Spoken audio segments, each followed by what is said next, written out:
ನಮಸ್ತೆ ಎಲ್ಲ ನನ್ನ SSB ಸಶಸ್ತ್ರ ಸೇನಾ ಬಲದಲ್ಲಿ ಡ್ರೈವರ್ ಹುದ್ದೆಗಳಿಗೆ ತಯಾರಿಯನ್ನ ನಡೆಸ್ತಿರ್ತಕ್ಕಂಥ ಎಲ್ಲ ನನ್ನ ಎಸ್ಪಿರೆಂಟ್ಸ್ಗೆ ಇದರಲ್ಲಿ ನೋಡ್ಕೋಬಹುದು 500ಕ್ಕಿಂತ ಹೆಚ್ಚು ಹುದ್ದೆಗಳನ್ನ ಕಾಲ್ಫರ್ಮ್ ಅನ್ನ ಮಾಡಿದ್ದಾರೆ. ಸೊ ಇದ್ರ ಬಗ್ಗೆ ಆಲ್ರೆಡಿ ನಾನು ಡೀಟೇಲ್ ಆಗಿ ಇನ್ಫಾರ್ಮೇಶನ್ ಅನ್ನ ಕೊಟ್ಟಿದ್ದೀನಿ ಸರ್. ಸಫ್ರೇಟ್ ಆಗಿ ಡ್ರೈವರ್ ಹುದ್ದೆದೇ ಸೊ ಇನ್ಫಾರ್ಮೇಶನ್ ಅನ್ನ ಕೊಡಿ ಅಂತ ಕೇಳ್ತಿರ್ತಕ್ಕಂಥ ವಿದ್ಯಾರ್ಥಿಗಳಿಗೆ ಸೊ ಇದೊಂದು ವಿಡಿಯೋನ ಮಾಡಿ ಹಾಕ್ತಾ ಇದ್ದೀನಿ. ನೀವೇನಾದರೂ 10ನೇ ತರಗತಿ ಪಾಸ್ ಆಗಿರತಕ್ಕಂಥ ವಿದ್ಯಾರ್ಥಿಗಳು ಕೂಡ ಡ್ರೈವರ್ ಹುದ್ದೆಗೆ ಅಪ್ಲಿಕೇಶನ್ಗಳನ್ನ ಹಾಕ್ಬೋದು. ನೆಕ್ಸ್ಟ್ ಇದ್ರ ಎಕ್ಸಾಮ್ ಸಿಲೆಬಸ್ ಏನಿರ್ತದ, ಸೊ ಇದ್ರ ಫಿಸಿಕಲ್ ಯಾವ ಥರ ಇರ್ತದ, ಅದರ ಜೊತೆಗೆ ಸೆಲೆಕ್ಷನ್ ಪ್ರೋಸೆಸ್ ಏನಿರ್ತದ, ಎಕ್ಸಾಮ್ನಲ್ಲಿ ಎಷ್ಟು ಮಾರ್ಕ್ಸ್ಗಳಿರ್ತದ, ಸೊ ಅದಕ್ಕೆ ಎಕ್ಸಾಮ್ ಟೈಮಿಂಗ್ ಏನಿರ್ತದ, ಸೊ ಮೆಡಿಕಲ್ ಟೆಸ್ಟ್ ಏನಿರ್ತದ, ಅದೆಲ್ಲನೂ ಕೂಡ ಸಂಪೂರ್ಣವಾಗಿರ್ತಕ್ಕಂಥ ಡೀಟೇಲ್ ಇನ್ಫಾರ್ಮೇಷನ್ ಅನ್ನ ಸೊ ಇದರಲ್ಲಿ ಈ ವಿಡಿಯೋದಲ್ಲಿ ನಾನು ತಿಳಿಸ್ತಾ ಹೋಗ್ತೀನಿ. ಕಂಪ್ಲೀಟ್ ಆಗಿ ನೋಡ್ಕೊಡ್ರಿ ವಿಡಿಯೋನ. ಸೊ ಪೂರ್ತಿಯಾಗಿ ನೋಡ್ಕೊಂಡ್ರೆ ನಿಮಗೆ SSB ಡ್ರೈವರ್ ಬಗ್ಗೆ ಇನ್ಫಾರ್ಮೇಶನ್ ಎಲ್ಲನೂ ಕೂಡ ಗೊತ್ತಾಗುತ್ತೆ. ನೀವೇನಾದರೂ ಮೊದಲ ಬಾರಿಗೆ ನಮ್ಮ ಯೂಟ್ಯೂಬ್ ಚಾನಲ್ಗೆ ವಿಸಿಟ್ ಕೊಟ್ಟಿದ್ರೆ, ಸೊ ಇದೇ ಫಸ್ಟ್ ಟೈಮ್ ನಮ್ಮ ವಿಡಿಯೋನ ನೋಡ್ತಾ ಇದ್ರಪ್ಪ ಅಂದ್ರೆ ಈ ತರದ ಡ್ರೈವರ್ ಹುದ್ದೆಗಳಾಗಿರಲಿ, ITBPL ಆಗಿರಲಿ, CRPF ಆಗಿರಲಿ, ಸಾಕಷ್ಟು MES ಮಿಲಿಟರಿ ಇಂಜಿನಿಯರಿಂಗ್ ಸರ್ವಿಸ್ ಆಗಿರಲಿ, next BRO border road organisation ಆಗಲಿ, ಸೊ ಪೋಸ್ಟ್ ಆಫೀಸಲ್ಲಿ ಕೋರ್ಟ್ ಅಲ್ಲಾಗಿರಲಿ, ಯಾವುದೇ ಒಂದು ರಿಕ್ರೂಟ್ಮೆಂಟ್ ಯಾವುದೇ ಡಿಪಾರ್ಟ್ಮೆಂಟ್ ಅಲ್ಲಿ ಕೂಡ ಕಾಲ್ಫಾರ್ಮ್ ಅನ್ನ ಮಾಡಿದಾಗ ಡ್ರೈವರ್ ಹುದ್ದೆಗಳ ಇನ್ಫಾರ್ಮೇಶನ್ಗಳು ಬೇಕಾಗಿತ್ತು ಅಂದ್ರೆ ಸೊ ನಮ್ಮ ಯೂಟ್ಯೂಬ್ ಚಾನಲ್ ಅನ್ನ ಇವಾಗಲೇ ಕೆಳಗಡೆ ಕಾಣ್ತಿರ್ತಕ್ಕಂಥ ಸಬ್ಸ್ಕ್ರೈಬ್ ಬಟನ್ ಅನ್ನ ಮಿಸ್ ಮಾಡದೆ ಸಬ್ಸ್ಕ್ರೈಬ್ ಅನ್ನ ಮಾಡ್ಕೊಳ್ಳಿ ಸ್ನೇಹಿತರೆ. ಓಕೆ, ಇಲ್ಲಿ ಬಂದ್ಬಿಟ್ಟು ಸಶಸ್ತ್ರ ಸೇನಾ ಬಲದಲ್ಲಿ ಸಾಕಷ್ಟು ಪ್ರತಿ ವರ್ಷನೂ ಕೂಡ ಕಾಲ್ಫಾರ್ಮ್ ಅನ್ನ ಮಾಡ್ತಾರೆ. ಇಲ್ಲಿ ಏನಪ್ಪಾ ಅಂದ್ರೆ ಇದರಲ್ಲಿ ಪ್ರತಿ ವರ್ಷನೂ ಕೂಡ ಹುದ್ದೆಗಳನ್ನ ಕಾಲ್ಫಾರ್ಮ್ ಅನ್ನ ಮಾಡ್ತಾ ಹೋಗ್ತಾ ಇರ್ತಾರೆ. ಸೊ ಆದ್ರೆ ಎಲ್ಲ ವಿದ್ಯಾರ್ಥಿಗಳಿಗೆ ಕೂಡ ಗೊತ್ತಿರೋದಿಲ್ಲ. ಸೊ ಇದರ ಡೀಟೇಲ್ ಇನ್ಫಾರ್ಮೇಶನ್ ಗೊತ್ತಿರೋದಿಲ್ಲ. ಫಸ್ಟ್ ಆಫ್ ಆಲ್ ಏನಪ್ಪಾ ಅಂದ್ರೆ ಎಲ್ಲನೂ ತಿಳ್ಕೊಂಡಿರ್ತಾರೆ, ಇದಕ್ಕೆ ಏನಿರ್ತದ, ಸೊ ಎಕ್ಸಾಮ್ ಏನು, ಯಾವ ಥರ ಓದಬೇಕು, ಇದಕ್ಕೆ ಯಾವ ಥರ ಪ್ರಿಪರೇಷನ್ ಮಾಡ್ಬೇಕನ್ನೋ ಮಾಹಿತಿ ನಿಮ್ಗೆ ಗೊತ್ತಿರೋದಿಲ್ಲ. ಸೊ ನಾನು 2 ವರ್ಷದಿಂದ ಇದ್ದ ಯಾವುದೇ ಡ್ರೈವರ್ ಹುದ್ದೆಗಳನ್ನ ಕಾಲ್ಫಾರ್ಮ್ ಅನ್ನ ಮಾಡಿರಲಿ ಅದ್ರ ಬಗ್ಗೆ ಅಪ್ಡೇಟ್ಗಳನ್ನ ಕೊಡ್ತಾನೆ ಬಂದಿದ್ದೀನಿ. ಸೊ ಇವಾಗಲೇನು ಕೊಡ್ತಾನೆ ಇದ್ದೀನಿ, ನೋಡ್ಕೊಡ್ರಿ. ಈ ಹುದ್ದೆಗಳಿಗೆ ಅಪ್ಲಿಕೇಶನ್ ಹಾಕಬೇಕಾಗಿರ್ತಕ್ಕಂಥದ್ದು ಓನ್ಲಿ ಮೇಲ್ ಕ್ಯಾಟಗರಿ ಅವ್ರದ್ದು ಮಾತ್ರ, ಮೇಲ್ ಕ್ಯಾಂಡಿಡೇಟ್ಗಳು ಮಾತ್ರ ಅಪ್ಲಿಕೇಶನ್ ಅನ್ನ ಹಾಕಕ್ ಬರ್ತದ. ಸೊ ಅಪ್ಲಿಕೇಶನ್ ಸ್ಟಾರ್ಟಿಂಗ್ ಡೇಟ್ ಬಂದ್ಬಿಟ್ಟು 21ನೇ ತಾರೀಕಿಗೆ ಮಾರ್ಚ್ ಅಂತ ಅಪ್ಲಿಕೇಶನ್ ಕೂಡ ಸ್ಟಾರ್ಟ್ ಆಗಿದೆ. ಇವಾಗ 21 ಮಾರ್ಚ್ 2026ಗೆ ಅಪ್ಲಿಕೇಶನ್ ಕೂಡ ಸ್ಟಾರ್ಟ್ ಆಗಿದೆ. ಸೊ ಕೊನೆಯ ದಿನಾಂಕ ಬಂದ್ಬಿಟ್ಟು ನೆಕ್ಸ್ಟ್ ಮಂತ್ ನಿಮ್ಗೆ 20ನೇ ತಾರೀಕಿನವರೆಗೆ ಅರ್ಜಿಯನ್ನ ಸಲ್ಲಿಸೋಕೆ ದಿನಾಂಕ ಇರ್ತದೆ. ಸೊ ಇದು ಬಂದ್ಬಿಟ್ಟು ಆನ್ಲೈನ್ ಮುಖಾಂತರ ಅಪ್ಲಿಕೇಶನ್ ಅನ್ನ ಸಲ್ಲಿಸೋದಿರುತ್ತೆ. ಯಾವುದು? ಸೊ ಆನ್ಲೈನ್ ಮುಖಾಂತರನೇ ನೀವು ಅರ್ಜಿಗಳನ್ನ ಸಲ್ಲಿಸಬೇಕಾಗತ್ತೆ. ಸೊ 100 ರೂಪೀಸ್ ಅಪ್ಲಿಕೇಶನ್ ಫೀಸ್ ಇರುತ್ತೆ. ಎಷ್ಟು? 100 ರೂಪೀಸ್ ಅಪ್ಲಿಕೇಶನ್ ಫೀಸ್ ಇರುತ್ತೆ. ಅಕಸ್ಮಾತ್ ನೀವೇನಾದ್ರೂ SC ST ಕೆಟಗರಿ ಯಾರಾದ್ರೂ ಇದ್ರಪ್ಪ ಅಂದ್ರೆ ಅವ್ರಿಗೆ ಯಾವುದೇ ತರನಂತ ಫೀಸ್ ಕೂಡ ಇರೋದಿಲ್ಲ. ನಿಮಗೆ ಯಾವುದೇ ತರನಾದಂಥ ಫೀಸ್ ಕೂಡ ಇದರಲ್ಲಿ ಅಪ್ಲಿಕೇಬಲ್ ಆಗೋದಿಲ್ಲ. ಸರ್ ಇದಕ್ಕೆ ವಯೋಮಿತಿ ಎಷ್ಟು ಬೇಕಾಗುತ್ತಾ, ಏಜ್ ಎಷ್ಟು ಬೇಕಾಗುತ್ತಾ ಅಂತ ಕೇಳ್ತಿರ್ತಕ್ಕಂಥ ವಿದ್ಯಾರ್ಥಿಗಳಿಗೆ ನೋಡ್ಕೊಡ್ರಿ. ಇದಕ್ಕೆ ವಯೋಮಿತಿ ಎಷ್ಟು ಬೇಕಂದ್ರೆ 18 ವಯಸ್ಸಿನಿಂದ ಹಿಡಿದು ಏಜ್ ನೋಡ್ಕೊಡ್ರಿ. ಏಜ್ ಕ್ಯಾಲ್ಕುಲೇಟ್ 18 to 27 ಏಜ್ ಇರ್ತಕ್ಕಂಥ ವಿದ್ಯಾರ್ಥಿಗಳು ಕೂಡ ಅರ್ಜಿಗಳನ್ನ ಸಲ್ಲಿಸಬಹುದು. OBC ಕೆಟಗರಿ ಏನಾದರೂ ಇದ್ರಿಯಪ್ಪ ಅಂತಾರೆ 3 ವರ್ಷ ಏಜ್ ಎಲೆಕ್ಷನ್ ಇರ್ತೈತಿ. ಅದೇ ತರ SC ಮತ್ತು ST ವಿದ್ಯಾರ್ಥಿಗಳಿದ್ರಪ್ಪ ಅಂದ್ರೆ ನಿಮ್ಗೆ 5 ವರ್ಷ ಏಜ್ ನಲ್ಲಿ ಸಡಿಲಿಕೆಯನ್ನ ಕೊಟ್ಟಿರ್ತಾರ. ಓಕೆ, ಆಗ್ಬೋದಾ ತಾನೇ? ಇಷ್ಟೆಲ್ಲ ಏಜ್ ಕೊಟ್ಟಿದ್ದಾರೆ. ನೆಕ್ಸ್ಟ್ ಸರ್ ಇದಕ್ಕೆ ಅಪ್ಲಿಕೇಶನ್ ಅನ್ನ ಹಾಕೋಕಾಯ್ತು. ಸರ್ ಫಿಸಿಕಲ್ ಏನಿರ್ತದ, ಸರ್ ಹೈಟ್ ಏನಾದರೂ ಕಡಿಮೆ ಇದೆಯಾ ಅಂತ ಕೇಳ್ತಿರ್ತಕ್ಕಂಥ ವಿದ್ಯಾರ್ಥಿಗಳಿಗೆ ಹೇಳ್ತೀನಿ ನೋಡ್ಕೊಡ್ರಿ. ಸಂಪೂರ್ಣವಾಗಿ ಡಿಕ್ ಟು ಡಿಕ್ಟ್ ಆಗಿರ್ತಕ್ಕಂಥ ಪಾಯಿಂಟ್ ಇನ್ಫಾರ್ಮೇಶನ್ಗಳನ್ನ ತಗೊಳ್ತಾ ಹೋದ್ರಪ್ಪ ಅಂದ್ರೆ ನಿಮ್ಗೆ ಕ್ಲಿಯರ್ ಆಗಿ ಇನ್ಫಾರ್ಮೇಶನ್ ಗೊತ್ತಾಗುತ್ತೆ. ಸೊ ಇದರ ಸೆಲೆಕ್ಷನ್ ಪ್ರೋಸೆಸ್ ಏನಿರ್ತದ, ಸೊ ಫಸ್ಟ್ಗೆ ಇವಾಗ ಅಪ್ಲಿಕೇಶನ್ ಸ್ಟಾರ್ಟ್ ಆಗಿದೆ. ಪ್ರತಿಯೊಂದು ವಿದ್ಯಾರ್ಥಿ ಕೂಡ ಅಪ್ಲಿಕೇಶನ್ಗಳನ್ನ ಹಾಕೊಳ್ತೀರಿ. ಸೊ ಮೇಲ್ ಕ್ಯಾಂಡಿಡೇಟ್ ಅಪ್ಲಿಕೇಶನ್ ಅನ್ನ ಹಾಕಿದಾದ್ಮೇಲೆ ಫಸ್ಟ್ಗೆ ನಿಮ್ಗೆ ಫಿಸಿಕಲ್ ಟೆಸ್ಟ್ ಇರುತ್ತೆ. ಏನು? ಫಿಸಿಕಲ್ ಟೆಸ್ಟ್ ಇರ್ತದ. ಸೊ ಫಿಸಿಕಲ್ ಟೆಸ್ಟ್ ಏನಪ್ಪಾ ಅಂತಂದ್ರೆ ನಿಮ್ಗೆ ಫಿಸಿಕಲ್ ಟೆಸ್ಟ್ ಕಂಪ್ಲೀಟ್ ಆದ್ಮೇಲೆ, ನೀವು ಫಿಸಿಕಲ್ ನಲ್ಲಿ ಕ್ವಾಲಿಫೈ ಆದ್ಮೇಲೆ ನೆಕ್ಸ್ಟ್ ರಿಟರ್ನ್ ಎಕ್ಸಾಮ್ ಇರ್ತದೆ. ಅಂದ್ರೆ ಕಂಪ್ಯೂಟರ್ ಬೇಸ್ಡ್ CBT ಮುಖಾಂತರನೇ ಈ ಎಕ್ಸಾಮ್ ಅನ್ನ ನಡೆಸುವಂತ ಸಾಧ್ಯತೆ ಇದೆ ಈ ಸರಿ. ನೆಕ್ಸ್ಟ್ ಆದ ನಂತರ ಸ್ಕಿಲ್ ಟೆಸ್ಟ್. ಸ್ಕಿಲ್ ಟೆಸ್ಟ್ ಅಂದ್ರೆ ಏನು ಸರ್? ಅಪ್ಲಿಕೇಶನ್ ಅನ್ನು ಹಾಕಿರ್ತೀರಿ. ಯಾವ ಹುದ್ದೆಗೆ ಅಪ್ಲಿಕೇಶನ್ ಹಾಕಿರ್ತೀರಿ? ಡ್ರೈವರ್ ಹುದ್ದೆಗೆ. ಡ್ರೈವರ್ ಹುದ್ದೆಗೆ ಅಪ್ಲಿಕೇಶನ್ ಅನ್ನು ಹಾಕಿದೆ ಅಂದ್ರೆ ಎಕ್ಸಾಮ್ ಪಾಸ್ ಮಾಡ್ಕೊಂಡ್ರೆ ಒಂದೇ ನೋಡಿದಿಲ್ಲ, ಮೋಸ್ಟ್ ಇಂಪಾರ್ಟೆಂಟ್ ಬೇಕಾಗಿರ್ತಕ್ಕಂಥದ್ದು ಡ್ರೈವಿಂಗ್ ಟೆಸ್ಟ್. ಏನೋ ನೀನು ಡ್ರೈವಿಂಗ್ ಮಾಡ್ತೀಯಾ ಇಲ್ಲ, ಸೊ ರಿವರ್ಸ್ ಬರ್ತದ ಇಲ್ವಾ, ಅಥವಾ ನಿನ್ಗೆ ಯಾವ ಥರ ಟೆಸ್ಟ್ಗಳು ಇರ್ತಾವಪ್ಪ ಅಂತಂದ್ರೆ ಡ್ರೈವಿಂಗ್ ಟೆಸ್ಟ್ದಲ್ಲಿ ಯಾವ ಥರ ಟೆಸ್ಟ್ಗಳನ್ನ ಕೊಡ್ತಾರಂತ ನೋಡ್ಕೊಡ್ರಿ ಒಂದ್ಸರಿ. ಈ ಥರ ಒಂದ್ಸರಿ 8 ಆಕಾರ ಆದರೂ ನಿಮ್ಗೆ ಇರ್ತದೆ. ಅಕಸ್ಮಾತ್ H ಆಕಾರ ಆದರೂ ಇರ್ತದೆ. ಈ ಥರ ನಿಮ್ಗೆ ಟ್ರ್ಯಾಕ್ ಇರ್ತದೆ. ಓಕೆ, H ಆಕಾರದ ಟ್ರ್ಯಾಕ್ ಇರ್ತದೆ.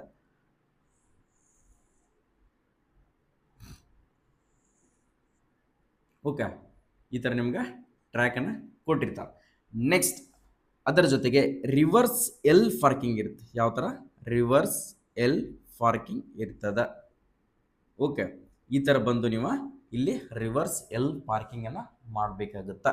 ನೆಕ್ಸ್ಟ್ ಒಂದು ಈ ಥರದ ಚಡಾವ್ ಇರ್ತದೆ, ಅಂದರೆ ಈ ಚಡಾವ್ ಇರ್ತದೆ, ದಿಬ್ಬ ಇರ್ತದೆ, ಈ ಥರದ ಚಡಾವ್ ಇರ್ತದೆ. ಸೊ ಇಲ್ಲಿಂದ ನೀವು ಗಾಡಿಯನ್ನು ಸ್ಟಾರ್ಟ್ ಮಾಡಿದ್ರಿ ಅಂತ ತಿಳ್ಕೊಡ್ರಿ. ಗಾಡಿ ಸ್ಟಾರ್ಟ್ ಮಾಡಿದಾದ್ಮೇಲೆ ಸೊ ಇಲ್ಲಿಂದ ನೀವು ಗಾಡಿ ಬಂದಮೇಲೆ ಸೊ ಇಲ್ಲೊಂದು ಲೈನ್ ಕೊಟ್ಟಿರ್ತಾರೆ. ಇಲ್ಲೊಂದು ಲೈನನ್ನು ಕೊಟ್ಟಿರ್ತಾರೆ. ಸೊ ಈ ಲೈನಿನಲ್ಲಿ ಏನಪ್ಪ ಅಂತಂದರೆ ನೀವು ಗಾಡಿ ಸ್ಟಾರ್ಟ್ ಮಾಡಿದಾದ್ಮೇಲೆ ಇಲ್ಲಿ ಬಂದ ತಕ್ಷಣ ಈ ಗೆರಿ ಒಳಗಡೆ ನಿಮ್ಮ ಫ್ರಂಟ್ ವೀಲ್ ಮುಂದಿನ ಗಾಲಿಗಳು ಇಲ್ಲಿ ಸ್ಟಾಪ್ ಅಂತ ಹೇಳ್ತಾರೆ. ಸ್ಟಾಪ್ ಅಂತ ಹೇಳಿದಾಗ 2 ವೀಲ್ಗಳು ಇಲ್ಲಿ ಒಂದು ವೈಟ್ ಗೆರಿಯನ್ನು ಹಾಕಿರ್ತಾರೆ. ಸೊ ಆ ಗೆರಿ ಮೇಲೆ ನಿಮ್ಮ ಗಾಡಿ ನಿಂತ್ಕೊಳ್ಬೇಕು. ಎಷ್ಟು ಟಫ್ ಇದೆ ಅಂತ ತಿಳ್ಕೊಡ್ರಿ. ಯಾವುದೇ ಒಂದು ಟ್ರೇಡ್ ಟೆಸ್ಟನ್ನು ಪಾಸ್ ಮಾಡಬೇಕಂದ್ರೆ ಟ್ರೇಡ್ಸ್ಮನ್ ಅಂತ ಅಪ್ಲಿಕೇಶನ್ ಕರೆದಿದ್ದೆ. ಯಾವ ಕಾರಣಕ್ಕೋಸ್ಕರ? ನೀವು ಟ್ರೇಡ್ ಟೆಸ್ಟ್ನಲ್ಲಿ ಅದಿರೋ ಇಲ್ಲೋ, ಟ್ರೇಡ್ ಟೆಸ್ಟನ್ನು ಪಾಸ್ ಮಾಡುವಂಥ ಎಬಿಲಿಟಿ ನಿಮ್ಮ ಹತ್ರ ಅದೇಯೋ ಇಲ್ಲೋ ಅಂತ ಕೇಳುವಂಥದಕ್ಕೆ ನಿಮ್ಗೆ ಟ್ರೇಡ್ ಟೆಸ್ಟನ್ನು, ಸ್ಕಿಲ್ ಟೆಸ್ಟನ್ನು ಕಂಡಕ್ಟ್ ಮಾಡ್ತಾರೆ. ಸೊ ಇಲ್ಲಿ ಸ್ಟಾಪ್ ಆದಮೇಲೆ ಸೊ ನೆಕ್ಸ್ಟ್ ಅಪ್ ಅಂತ ಹೇಳ್ತಾರೆ. ಸೊ ಸ್ಟಾರ್ಟ್ ಮೂವ್ ಅಂತ ಹೇಳ್ತಾರೆ, ಅಡ್ವಾನ್ಸ್ ಮೂವ್. ನೀವು ಯಾವ ಥರ ನೋಡ್ಕೊಡ್ರಿ, ಕ್ಲಚ್ ಮೇಲೆ, ಬ್ರೇಕ್ ಮೇಲೆ, ಎಕ್ಸಲೇಟರ್ ಮೇಲೆ, ಮೂರದ್ರ ಮೇಲೇನೂ ಕೂಡ ಕಾಲ್ ಇರಬೇಕಾಗುತ್ತೆ. ಓಕೆ ತಾನೇ? ಒಂದ್ಸರಿ ನೋಡ್ಕೊಡ್ರಿ, ಎಕ್ಸಲೇಟರ್ ಮತ್ತು ಬ್ರೇಕ್ ಎರಡೂದ್ರ ಮೇಲೆ ಕಾಲ್ ಇರಬೇಕು. ನೆಕ್ಸ್ಟ್ ಈ ಸೈಡ್ ಕ್ಲಚ್ ಇರುತ್ತೆ. ಕ್ಲಚ್ಚು ಮತ್ತು ಎಕ್ಸಲೇಟರ್ ಎರಡು ನೀವು ಯಾವ ಥರ ಬ್ರೇಕ್ ಬಿಡ್ತಿರಲ್ಲ ಆ ಥರ ಎಕ್ಸಲೇಟರನ್ನು ಕೊಡಬೇಕಾಗುತ್ತೆ. ಅಂದರೆ ಮೂಮೆಂಟ್ ಆಗುತ್ತಾ. ಇಲ್ಲ ಅಂತಂದರೆ ಗಾಡಿ ಆಟೋಮೆಟಿಕ್ಲಿ ಬಂದು ಬಿತ್ತಂದರೆ ಡೈರೆಕ್ಟಾಗಿ ಫೇಲ್ ಮಾಡ್ತಾರೆ. ನೆಕ್ಸ್ಟ್ ರಿವರ್ಸ್ ಎಲ್ ಪಾರ್ಕಿಂಗ್ ಅಂತಂದರೆ ಸೊ ಈ ಥರ ರಿವರ್ಸ್ ಎಲ್ ಪಾರ್ಕಿಂಗ್ ಇರ್ತದೆ. ಅಂದರೆ ನಿಮ್ಮ ಗಾಡಿ ಸ್ಟಾರ್ಟ್ ಮಾಡ್ತಾರೆ. ಸೊ ಇಲ್ಲಿ ನೋಡುವಾಗ ನಿಮಗೆಲ್ಲ ಇಲ್ಲೆಲ್ಲ ಗೆರಿಗಳೇನಿರ್ತಾವಲ್ಲ, ಲೈನ್ಸ್ಗಳನ್ನ ಹಾಕಿರ್ತಾರೆ. ಸೊ ನೀವು ಯಾವುದೇ ಥರನಂತ ರಿವರ್ಸ್ ಗಾಡಿ ಯಾವತ್ತೂ ರಿವರ್ಸ್ ಹೊಡಿಬೇಕಂತಂದರೆ ಸೊ ನೀವು ಯಾವ ಥರ ಟ್ರ್ಯಾಕ್ಟರ್, ಟಾಟಾ ಎಸಿ ಊರಲ್ಲಿ ಹೊಡಿತಿರ್ತೀವಲ್ಲ, ಕಾರ್ ಗಾಡಿ ಹಿಂಗೆ ಸೈಡ್ ನೋಡಿಕೇಶನ್ ಹೊಡಿದು ಆ ಥರ ಇದರಲ್ಲಿ ಅವು ಅಲೌಡ್ ಇರೋದಿಲ್ಲ. ಜಸ್ಟ್ ಮಿರರ್ ಫೋಕಸ್ ಮಾಡಬೇಕು, ಸ್ಟ್ರೈಟ್ ಇರಬೇಕು. ನಿಮ್ಮ ಬಾಡಿ ಮಿರರ್ ಮಾತ್ರ ನೋಡ್ತಿರ್ಬೇಕು. ಈ ಥರ ಸೈಡಿಗೆ ಮಿರರ್ಗಳನ್ನು ನೋಡುತ್ತಾ ನೀವು ರಿವರ್ಸ್ ಎಲ್ ಪಾರ್ಕಿಂಗ್ ಮಾಡಬೇಕಾಗುತ್ತಾ. ಸೊ ಆ ಕಾರಣಕ್ಕೋಸ್ಕರ ಪ್ರಾಕ್ಟೀಸ್ ಮಾಡಿ ಅಂದರೆ ಆಗುತ್ತಾ. ಓಕೆ, ರಿವರ್ಸ್ ಎಲ್ ಪಾರ್ಕಿಂಗ್ ಐತೆ. ನೆಕ್ಸ್ಟ್ ಎಚ್ ನೋಡ್ಕೊಡ್ರಿ. ನೀವು ಇಲ್ಲಿ ನಂತರ ಸ್ಟಾರ್ಟ್ ಮಾಡಿದ್ರಪ್ಪ ಅಂತಾರೆ ಪ್ರತಿಯೊಂದು ಈ ಥರ ಸ್ಟಾರ್ಟ್ ಮಾಡಿಬಿಟ್ಟು ನೆಕ್ಸ್ಟ್ ಹೊಳ್ಳಿ ಬಂದು ಹೊಳ್ಳಿ ರಿವರ್ಸ್ ಹೋಗಿ ನೆಕ್ಸ್ಟ್ ಈ ಥರ ಹೋಗಿಸಿಂದ ಹೊಳ್ಳಿ ಬಂದು ಸೊ ಇಲ್ಲಿ ಕಂಪ್ಲೀಟ್ ಮಾಡುವಂಥದ್ದು ಎಚ್ ಪಾರ್ಕಿಂಗ್ ಕೂಡ ಇರ್ತೈತಿ. ಅಕಸ್ಮಾತ್ ನೋಡಿ 8 ಕೊಟ್ರಪ್ಪ ಅಂದರೆ ಇಲ್ಲಿಂದ ಸ್ಟಾರ್ಟ್ ಮಾಡಿ ಇಲ್ಲಿಂದ ಬಂದ ಕೇಸಿಂದ ಇಲ್ಲಿ ಎಂಡ್ ಮಾಡಿದರೆ ನಿಮ್ಮದು ಕ್ಲೋಸ್ ಆಗುತ್ತೆ. ಈ ಥರದ ಟೆಸ್ಟ್ಗಳನ್ನು ಕೊಡ್ತಾರೆ. ಪ್ರಾಕ್ಟೀಸ್ ಮಾಡಿದವರಿಗೆ, ಡ್ರೈವಿಂಗ್ ಮಾಡ್ತಿರ್ತಕ್ಕಂಥವ್ರಿಗೆ ಇವೇನು ಟಫ್ ಏನು ಅಲ್ಲ. ಓಕೆ, ಡ್ರೈವಿಂಗ್ ಟೆಸ್ಟ್ ಇರುತ್ತೆ. ಡ್ರೈವಿಂಗ್ ಟೆಸ್ಟ್ನಲ್ಲಿ ಪಾಸ್ ಆಗಬೇಕು. ನೆಕ್ಸ್ಟ್ ಡಾಕ್ಯುಮೆಂಟ್ ವೆರಿಫಿಕೇಶನ್ ಇರುತ್ತೆ. ಡಾಕ್ಯುಮೆಂಟ್ ವೆರಿಫಿಕೇಶನ್ ಮೆಡಿಕಲ್ ಎಲ್ಲನೂ ಕೂಡ ಇರ್ತದೆ. ಸೊ ಮೆಡಿಕಲಲ್ಲಿ ಯಾವ ಥರ ಡಿಫೆನ್ಸಲ್ಲಿ ಚೆಕ್ ಮಾಡ್ತಾರೆ, ಕಣ್ಣು, ಕಿವಿ, ಮೂಗು ಇವನ್ನೆಲ್ಲನೂ ಕೂಡ ಮೆಡಿಕಲನ್ನು ಚೆಕಪ್ ಮಾಡ್ತಾರೆ. ಸೊ ಸ್ಯಾಲ್ರಿ ಏನಿರುತ್ತೆ ಸರ್, ಇದು ಸ್ಯಾಲ್ರಿ ಬಂದ್ಬಿಟ್ಟು 25,000ಕ್ಕೆ ಹೆಚ್ಚು ಸ್ಯಾಲ್ರಿ ಇರ್ತದೆ. ಎಷ್ಟು?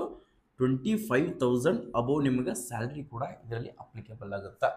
25,000ಕ್ಕೆ ಹೆಚ್ಚು ಇದರಲ್ಲಿ ಸ್ಯಾಲ್ರಿ ಕೂಡ ಇರ್ತೈತಿ. ಸೊ ಆ ಕಾರಣಕ್ಕೋಸ್ಕರ ಹೇಳ್ತಾ ಇದ್ದೀನಿ, ಮಿಸ್ ಮಾಡದೇ ಅಪ್ಲಿಕೇಶನ್ಗಳನ್ನು ಹಾಕ್ಕೊಳ್ರಿ. ಓಕೆ, ನೆಕ್ಸ್ಟ್ ಸರ ಇದು ಅಪ್ಲಿಕೇಶನನ್ನು ಹಾಕಿದ್ವಿ. ನೆಕ್ಸ್ಟ್ ಇದಕ್ಕೆ ಸರ್ ಇನ್ನೊಂದು ಕ್ವಾಲಿಫಿಕೇಷನ್ ಏನು ಬೇಕು, ಅರ್ಹತೆ ಏನು ಬೇಕು ಸರ್, ಇದಕ್ಕೆ ಎಜುಕೇಷನ್ ಏನು ಬೇಕು? ಎಜುಕೇಷನ್ ಕೇಳಿದಿರ್ತಕ್ಕಂಥ ವಿದ್ಯಾರ್ಥಿಗಳು ನೋಡ್ಕೊಳ್ರಿ, 10th ಪಾಸ್ ಆಗಿರಬೇಕು. ಜಸ್ಟ್ 10th ಪಾಸ್ ಆಗಿರಬೇಕು. ಅದರ ಜೊತೆಗೆ HMV ಹೆವಿ ಮೋಟಾರ್ ವೆಹಿಕಲ್ ಲೈಸೆನ್ಸನ್ನು ಹೊಂದಿರಲೇಬೇಕು. ನಿಮ್ಮ ಹತ್ರ ಏನಾದರೂ ಲೈಟ್ ಮೋಟಾರ್ ವೆಹಿಕಲ್ ಲೈಸೆನ್ಸ್ ಏನಾದರೂ ಇತ್ತಪ್ಪ ಅಂದರೆ ಇದು ಅಪ್ಲಿಕೇಬಲ್ ಆಗೋದಿಲ್ಲ. ಕಂಪಲ್ಸರಿಯಾಗಿ ಹೆವಿ ಮೋಟಾರ್ ಡ್ರೈವಿಂಗ್ ಲೈಸೆನ್ಸನ್ನು ಹೊಂದಿದ್ರೆ ಮಾತ್ರ ನೀವು ಡ್ರೈವರ್ ಹುದ್ದೆಗೆ ಅಪ್ಲಿಕೇಶನ್ಗಳನ್ನ ಸಲ್ಲಿಸಬಹುದು. ಇಲ್ಲ ಸರ್, ನಾನು ಜಸ್ಟ್ 10th ಪಾಸ್ ಆಗಿ PUC ಓದ್ತಾ ಇದ್ದೀನಿ ಸರ್, ಡಿಗ್ರಿ ಓದ್ತಾ ಇದ್ದೀನಿ ಸರ್, ನಾನು ಕೂಡ ಅಪ್ಲಿಕೇಶನನ್ನು ಹಾಕ್ಬೋದಾ ಸರ್, ಏಜ್ ಜಾಸ್ತಿ ಇದೆ ಸರ್, ನಾನು ಅಪ್ಲಿಕೇಶನ್ಗಳನ್ನ ಹಾಕೋಕ್ಕೆ ಅವಕಾಶ ಸಿಗ್ತದ ಅಂತ ಕೇಳ್ತಿರ್ತಕ್ಕಂಥ ವಿದ್ಯಾರ್ಥಿಗಳಿಗೆ ಇದು ಅಲೌಡ್ ಇರೋದಿಲ್ಲ. ಕಂಪಲ್ಸರಿಯಾಗಿ ಹೆವಿ ಮೋಟಾರ್ ಡ್ರೈವಿಂಗ್ ಲೈಸೆನ್ಸನ್ನು ಇರಲೇಬೇಕಾಗುತ್ತಾ. ಸೊ ಈ ಸರಿ ನಿಮ್ಗೆ ಅಪಾರ್ಚುನಿಟಿ ಸಿಕ್ಕಿಲ್ಲ ಅಂತಂದ್ರೂ ಕೂಡ, ನಿಮ್ಮ ಹತ್ರ ಡ್ರೈವಿಂಗ್ ಲೈಸೆನ್ಸ್ ಇಲ್ಲಂದ್ರೂ ಕೂಡ ಈ ಸರಿ ಡ್ರೈವಿಂಗ್ ಲೈಸೆನ್ಸ್ಗಳಿಗೆ ಅಪ್ಲೈ ಮಾಡಿರಿ. ಡ್ರೈವಿಂಗ್ ಲೈಸೆನ್ಸ್ 2-3 ವರ್ಷದಲ್ಲಿ ನಿಮ್ಗೆ ಡ್ರೈವಿಂಗ್ ಲೈಸೆನ್ಸ್ ಬರ್ತೈತಿ. 1 ವರ್ಷದಲ್ಲಿ ಲೈಟ್ ಬರುತ್ತೆ. ಲೈಟ್ ಆದಮೇಲೆ ನಿಮ್ಗೆ ಹೆವಿ ಕೂಡ ಸಿಗ್ತದೆ 3 ವರ್ಷ ಆದಮೇಲೆ. ಆ ಕಾರಣಕ್ಕೋಸ್ಕರ ಹೆವಿ ಮೋಟರ್ ಡ್ರೈವಿಂಗ್ ಲೈಸೆನ್ಸನ್ನು ತಕ್ಕೊಡ್ರಿ. ಸಾಕಷ್ಟು ಹುದ್ದೆಗಳಲ್ಲಿ ನಿಮ್ಗೆ ಕಾಲ್ಫಾರ್ಮನ್ನು ಮಾಡ್ತಿರ್ತಾರೆ. ಓಕೆ, ಇಲ್ಲಿ ನೋಡ್ಕೊಳ್ರಿ, ಟೋಟಲಿ ಬಂದ್ಬಿಟ್ಟು ಡ್ರೈವರ್ ಹುದ್ದೆಗಳಿಗೆ ಕ್ಯಾಟಗರಿ ವೈಸ್ UR ಕ್ಯಾಟಗರಿ ಯಾರಾದರೂ ಜನರಲ್ದವ್ರಿಗೆ 244 ಇದಾವೆ, EWS ದವ್ರಿಗೆ 45 ಇದಾವೆ, OBC ದವರಿಗೆ 145 ಇದಾವೆ, ನೆಕ್ಸ್ಟ್ SC ದವರಿಗೆ 81 ಇದಾವೆ, ST ದವರಿಗೆ 38 ಇದಾವೆ. ಸರ್ ಇದಕ್ಕೆ ಎಕ್ಸಾಮ್ ಸಿಲೆಬಸ್ ಏನಿರ್ತದ ಎಕ್ಸಾಮ್ ನೋಡ್ಕೊಳ್ರಿ. ಜನರಲ್ ನಾಲೆಜ್ 25 ಕ್ವಶನ್ಸ್ಗಳಿರ್ತಾವೆ, 25 ಮಾರ್ಕ್ಸ್ ಇರ್ತದ. ನೆಕ್ಸ್ಟ್ ನ್ಯೂಮೆರಿಕಲ್ ಎಬಿಲಿಟಿ ಅಂದರೆ ಮ್ಯಾಥ್ಸ್ ನೋಡ್ಕೊಳ್ರಿ, 25 ಕ್ವಶನ್ಸ್ 25 ಮಾರ್ಕ್ಸ್ ಇರ್ತದ. ನೆಕ್ಸ್ಟ್ ಲಾಜಿಕಲ್ ರೀಸನಿಂಗ್ ನೋಡ್ಕೊಳ್ರಿ, 25 ಕ್ವಶನ್ಸು 25 ಮಾರ್ಕ್ಸ್ ಇರ್ತದ. ನೆಕ್ಸ್ಟ್ ಹಿಂದಿ ಅಥವಾ ಇಂಗ್ಲೀಷ್ ಗ್ರಾಮರ್, ನೀವು ಯಾವ ಗ್ರಾಮರನ್ನು ಬರೆದಿಲ್ಲ ಅದು 25 questions 25 marks. Totally 100 questions 100 marks 2 ತಾಸು ಟೈಮಿಂಗ್ ಇರುತ್ತೆ. ಎಷ್ಟು? 100 ಕ್ವಶನ್ಸು 100 ಮಾರ್ಕ್ಸು 2 ತಾಸು ನಿಮ್ಗೆ ಎಕ್ಸಾಮಿಗೆ ಟೈಮಿಂಗ್ ಕೂಡ ಇದರಲ್ಲಿ ಇರ್ತದೆ. ಸರ್ ಫಿಸಿಕಲ್ ಏನಿರ್ತದೆ, ಸೊ ಎಕ್ಸಾಮ್ ನೋಡ್ಕೊಡ್ರಿ, ಇಂಗ್ಲೀಷ್ ಮತ್ತು ಹಿಂದಿ ಎರಡೇ ಲ್ಯಾಂಗ್ವೇಜ್ನಲ್ಲಿ ಎಕ್ಸಾಮ್ ಇರ್ತದೆ. ಇದು ಯಾವುದೇ ಥರದಂಥ ನಮ್ಮ ಮಾತೃಭಾಷೆ ಕನ್ನಡದಲ್ಲಿ ಎಕ್ಸಾಮ್ ಇರೋದಿಲ್ಲ. ಓನ್ಲಿ ಇಂಗ್ಲೀಷ್ ಆ್ಯಂಡ್ ಹಿಂದಿ ಮಾತ್ರ ನಿಮ್ಗೆ ಎಕ್ಸಾಮನ್ನೇ ಕಂಡಕ್ಟ್ ಮಾಡ್ತಾರೆ. ಸರ್ ಹೈಟ್ ಎಷ್ಟು ಬೇಕು? ಹೈಟ್ ನೋಡ್ಕೊಡ್ರಿ, ಹೈಟ್ ಎಷ್ಟು ಬೇಕಾಗುತ್ತೆ ಅಂತಂದರೆ, ಸೊ ಹೈಟ್ ಬಂದ್ಬಿಟ್ಟು 170 ಸೆಂಟಿಮೀಟರ್ ಹೈಟ್ ಬೇಕಾಗುತ್ತೆ. ಎಷ್ಟು? 170 ಸೆಂಟಿಮೀಟರ್ ಹೈಟ್ ಬೇಕಾಗುತ್ತೆ. ಚೆಸ್ಟ್ ಎಷ್ಟು ಬೇಕಪ್ಪ ಅಂತಂದರೆ 80 ಸೆಂಟಿಮೀಟರ್ ಅಂತ ಹಿಡಿದು 85 ಸೆಂಟಿಮೀಟರ್ ಮಟ್ಟ ಎಕ್ಸ್ಪೆಂಡ್ ಮಾಡಬೇಕು. ನಾರ್ಮಲಿ ಚೆಸ್ಟ್ ಬಂದ್ಬಿಟ್ಟು ನಿಮ್ದು 80 ಇರ್ತದೆ. ಎಕ್ಸ್ಪಾಂಡೆಡನ್ನು ಮಾಡಿದಾಗ 5 ಸೆಂಟಿಮೀಟರ್ ಚೆಸ್ಟನ್ನು ಎಕ್ಸ್ಪಾಂಡ್ ಮಾಡಲೇಬೇಕಾಗುತ್ತೆ. ನೆಕ್ಸ್ಟ್ ನಿಮ್ಮದು 5 ಕಿಲೋಮೀಟರ್ ರನ್ನಿಂಗ್ ಇರುತ್ತೆ. 5 ಕಿಲೋಮೀಟರ್ 4.8 5 ಕಿಲೋಮೀಟರ್ ರನ್ನಿಂಗ್ ಇರ್ತದೆ. 24 ನಿಮಿಷದಲ್ಲಿ ರನ್ನಿಂಗನ್ನು ಕಂಪ್ಲೀಟ್ ಮಾಡಬೇಕು. ಎಷ್ಟು? 24 ಮಿನಿಟ್ಸ್ನಲ್ಲಿ ನೀವು ರನ್ನಿಂಗನ್ನು ಕಂಪ್ಲೀಟ್ ಮಾಡಬೇಕಾಗುತ್ತೆ. ಸೊ ಆಲ್ಮೋಸ್ಟ್ ಅಲ್ಲಿ ಪ್ರತಿಯೊಬ್ಬರು ಕೂಡ ಪಾಸ್ ಮಾಡ್ಕೋತೀರಿ ಅನ್ಕೋತೀನಿ. ಸೊ 100% ಪಾಸ್ ಮಾಡ್ಕೊಡ್ರಿ. ಹುದ್ದೆಗಳ ಸಂಖ್ಯೆ ಎಷ್ಟಿದಾವೆ ಅಂದರೆ 553 ಹುದ್ದೆಗಳಿದಾವೆ. ಎಷ್ಟು? 553 ಹುದ್ದೆಗಳನ್ನ ಕಾಲ್ಫಾರ್ಮನ್ನು ಮಾಡಿದರೆ ಸೊ ನಿಮಗೊಂದು ಒಳ್ಳೆಯ ಸುವರ್ಣ ಅಪಾರ್ಚುನಿಟಿನೇ ಅಂದ್ಕೊಳ್ಬೋದು. ಓಕೆ, 553 ಹುದ್ದೆಗಳನ್ನ ಕರೆದಿದ್ದಾರೆ. ಸೊ ಬಿಡಕ್ಕೆ ಹೋಗ್ಬೇಡ್ರಿ. ಪ್ರತಿಯೊಬ್ಬರು ಕೂಡ ನಿಮ್ಮ ಹತ್ರ ಡ್ರೈವಿಂಗ್ ಲೈಸೆನ್ಸ್ ಇತ್ತಪ್ಪ ಅಂದರೆ ಇವತ್ತೇ ಹೋಗಿ ಆನ್ಲೈನ್ ಸೆಂಟ್ರಿಗೆ ಅರ್ಜಿಗಳನ್ನ ಸಲ್ಲಿಸ್ಕೊಳ್ರಿ. ಓಕೆ ಸರ್, ನಮ್ಮ ಹತ್ರ ಡ್ರೈವಿಂಗ್ ಲೈಸೆನ್ಸ್ ಇಲ್ಲ, ನಾವು ಏನು ಮಾಡ್ಬೇಕು ಸರ್? ಸರ್ ನಮ್ಮದು ಕೂಡ 10th ಪಾಸ್ ಆಗಿದೆ, ಯಾವುದಾದ್ರೂ ಹುದ್ದೆಗಳನ್ನ ಕಾಲ್ಫಾರ್ಮ್ ಮಾಡಿದರೆ ಹೇಳಿ ಅಂತಿರ್ತಕ್ಕಂಥ ವಿದ್ಯಾರ್ಥಿಗಳಿಗೆ SSBಯಲ್ಲಿ ಸಶಸ್ತ್ರ ಸೇನಾ ಬಲದಲ್ಲಿ ಇದರಲ್ಲಿ ಕೂಡ ನಿಮಗೆ ಟ್ರೇಡ್ಸ್ಮನ್ ಹುದ್ದೆಗಳನ್ನ ಸಾಕಷ್ಟು ಹುದ್ದೆಗಳನ್ನ ಕಾಲ್ಫಾರ್ಮ್ ಮಾಡಿದರೆ ಅದ್ರ ಬಗ್ಗೆ ಇನ್ಫಾರ್ಮೇಶನ್ ಅನ್ನ ಕೊಟ್ಟಿದ್ದೀನಿ. ನಾಳೆ ವಿಡಿಯೋದಲ್ಲಿ ನಿಮ್ಗೆ ಯಾರೆಲ್ಲ 10th ಜಸ್ಟ್ ಪಾಸ್ ಆಗಿರತಕ್ಕಂಥ ವಿದ್ಯಾರ್ಥಿಗಳು ಕೂಡ ಅಪ್ಲಿಕೇಶನ್ ಹಾಕ್ಬೋದು ಅನ್ನೋದನ್ನ ನಾನು ನಿಮ್ಗೆ ನಾಳೆ ವಿಡಿಯೋದಲ್ಲಿ ಕಂಪ್ಲೀಟ್ ಆಗಿ ತಿಳಿಸ್ಕೊಡ್ತೀನಿ ತಾನೆ. ಆ ವಿಡಿಯೋಗಳನ್ನು ಅದು ಒಂದೇ ಅಲ್ಲ, 2026-27ರಲ್ಲಿ ನೀವೇನಾದರೂ ಸೈನ್ಯಕ್ಕೆ ಸೇರ್ಕೊಳ್ಬೇಕು, ಯಾವುದಾದ್ರೂ ಒಂದು ಸೆಂಟ್ರಲ್ ಗೌರ್ಮೆಂಟ್ ಜಾಬನ್ನು ಅಪಾರ್ಚುನಿಟಿಗಳನ್ನು ನೀವು ಪಡೆದುಕೊಳ್ಬೇಕು ಅಂದ್ಕೊಂಡಿದ್ದೀರಿಯಪ್ಪ ಅಂತಂದರೆ ಸೊ ಇವಾಗಲೇ ಹೇಳ್ತಾ ಇದ್ದೀನಿ, ನಮ್ಮ ಯೂಟ್ಯೂಬ್ ಚಾನಲನ್ನು ಇನ್ನೂ ಸಬ್ಸ್ಕ್ರೈಬೇ ಮಾಡ್ಕೊಂಡಿಲ್ಲ, ಸೊ ಇನ್ನೂ ನಮ್ಮ ಯೂಟ್ಯೂಬ್ ಚಾನಲನ್ನು ಇವತ್ತೇ ನೋಡ್ತಾ ಇದ್ದೀವಿ ಅಂತಿರ್ತಕ್ಕಂಥ ವಿದ್ಯಾರ್ಥಿಗಳಿಗೆ ಸಾಕಷ್ಟು information BSF, CRPF, ITBP, CISF, Assam rifle ಇವೆಲ್ಲ ಟ್ರೇಡ್ಸ್ಮನ್ ಹುದ್ದೆಗಳಾಯಿತು. ಆರ್ಮಿ, ನೇವಿ, ಏರ್ಫೋರ್ಸ್ ಇವರಲ್ಲಿ ಸಿವಿಲಿಯನ್ ಪೋಸ್ಟ್ಗಳನ್ನ ಕಾಲ್ಫಾರ್ಮ್ ಮಾಡ್ತಾರೆ. 27 ಏಜ್ ಮಟ್ಟ ಇರತಕ್ಕಂಥದ್ದನ್ನು ಕೂಡ ಟಿಯರ್ ಎಲ್ಲಿ ಕಾಲ್ಫಾರ್ಮ್ ಮಾಡ್ತಾರೆ. ಅವೆಲ್ಲದರೂ ಕೂಡ ಅಪ್ಡೇಟನ್ನು ಅಚ್ಚುಕಟ್ಟಾಗಿ ಕನ್ನಡದಲ್ಲಿ ಸಿಗ್ತಿರ್ತಕ್ಕಂಥ ನಮ್ಮ ಯೂಟ್ಯೂಬ್ ಚಾನಲ್ದಲ್ಲಿ ಮಾತ್ರ. ಆ ಕಾರಣಕ್ಕೋಸ್ಕರ ಕೆಳಗಡೆ ಕಾಣ್ತಿರ್ತಕ್ಕಂಥ ಸಬ್ಸ್ಕ್ರೈಬ್ ಬಟನನ್ನು ಇವಾಗಲೇ ಸಬ್ಸ್ಕ್ರೈಬ್ ಮಾಡಿಕೊಡ್ರಿ. ನಾವು ಕೊಟ್ಟಿರ್ತಕ್ಕಂಥ ಮಾಹಿತಿ ಇಷ್ಟ ಆಗಿದ್ರೆ ಸೊ ಪ್ರತಿಯೊಬ್ಬರು ಕೂಡ ಲೈಕ್ ಮಾಡಿರಿ. ಏನೇ ಡೌಟ್ ಇದ್ರೂ ಕೂಡ ಕಮೆಂಟನ್ನು ಹಾಕಿ. ಸೊ ಅದ್ರ ಬಗ್ಗೆ ರಿಪ್ಲೈ ಮಾಡೋಕ್ಕೆ ಆಗಲ್ಲ ಸ್ನೇಹಿತರೆ, ಸೊ ಆದರೂ ಕೂಡ ಮಾಡ್ತಿರ್ತೀನಿ ಎಲ್ಲೇ ಒಂದು ಇಂಪಾರ್ಟೆಂಟು. ಸೊ ಆದರೆ ಕಂಪಲ್ಸರಿಯಾಗಿ ಅದ್ರ ಬಗ್ಗೆ ವಿಡಿಯೋ ಮಾಡಿ ಹಾಕ್ತೀನಿ. ಪ್ರತಿಯೊಂದು ಕಮೆಂಟನ್ನು ಓದ್ತಾ ಇರ್ತೀನಿ. ಸೊ ಅದ್ರ ಬಗ್ಗೆ ನಿಮ್ಗೆ ಸಪ್ರೇಟಾಗಿ ವಿಡಿಯೋಗಳನ್ನು ಮಾಡಿ ಹಾಕ್ತೀನಿ.